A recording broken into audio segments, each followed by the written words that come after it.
Dnes vám prinesieme príbeh, ktorý je tak desivý, že by sa mohol stať námetom na kriminálny thriller. Avšak toto nie je fikcia.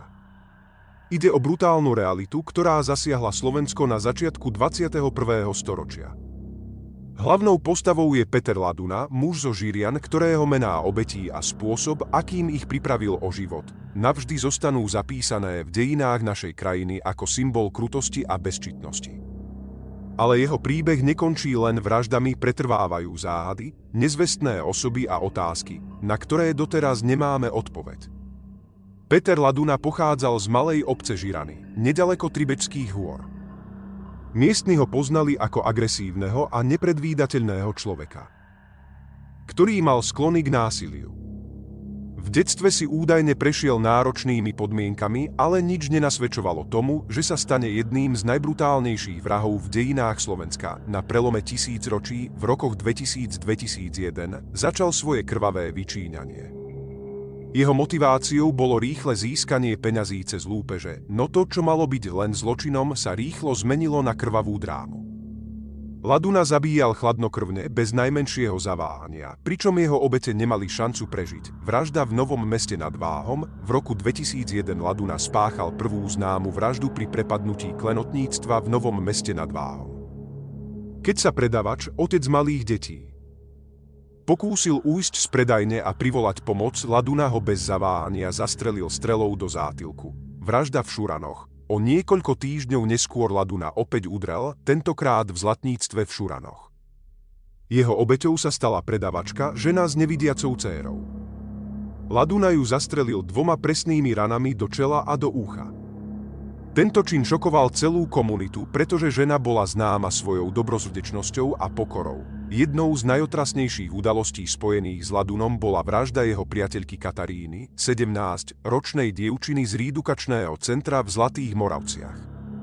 Katarína pochádzala z obce Nedet a podľa všetkého sa zaplietla s Ladunom, keď zistila, že spolu s komplikémi vykráda zlatníctva a pácha lúpeže. Keď ho začala vydierať, že ho udá, ak sa s ňou nerozdelí o peniaze, Laduna sa ju rozhodol odstrániť. Zaviedol ju do lesa pri Žiranoch, kde ju zastrelil.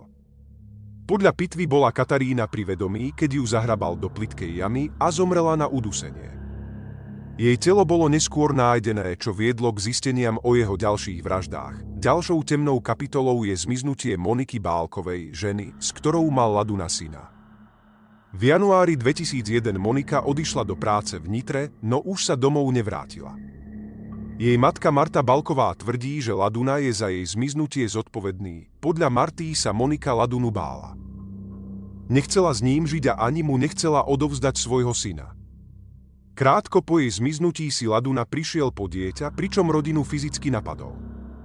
Objavili sa informácie, že Monika mohla byť rozrezaná a spálená v žirianskom kameňolome, no polícia nikdy nenašla žiadne dôkazy na potvrdenie tejto teórie. Dodnes je Monika nezvestná a jej matka verí, že sa jedného dňa vráti. Peter Laduna bol odsúdený na doživotie v roku 2007. Súd konštatoval, že jeho činy boli chladnokrvné, plánované a brutálne.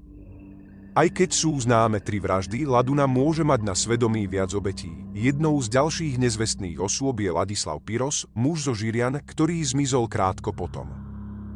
Ako od Ladunu žiadal vrátenie dlhu vo výške 30 000 korún. Rovnako ako pri Monike, jeho telo sa nikdy nenašlo. Príbeh Petra Ladunu je mrazivým príkladom, ako ďaleko môže zájsť ľudská krutosť.